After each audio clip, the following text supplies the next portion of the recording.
hindi bababa sa 3,000 mga tanim ng marijuana. Hindi pa na-harvest. Sa humigit kumulang 1 ektaryang lupaing ito sa sitio Kapiawan. More or less, nakakahalaga siya ng 1.2 million pesos. Wala kaming naabutan na residente para humarap sa amin.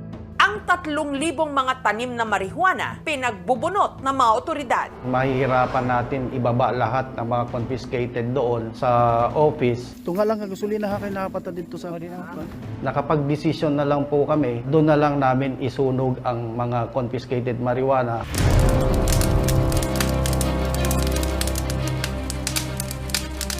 Tingnan nyo yung kabila, baka marami pa doon.